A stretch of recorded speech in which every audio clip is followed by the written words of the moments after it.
Story time about how I found out my stepbrother was obsessed with me. Disclaimer, this is not my story time, it was sent to me on Instagram. So to start off, my parents got divorced when I was about 7. But my dad recently remarried about 8 months ago to this girl, let's call her Rebecca.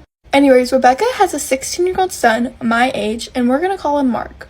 Now, I always thought Mark was a little strange because he never tried to make an effort to talk to me or my dad. But I just summed this up to be that his parents were just recently divorced and he was still adapting to this new change.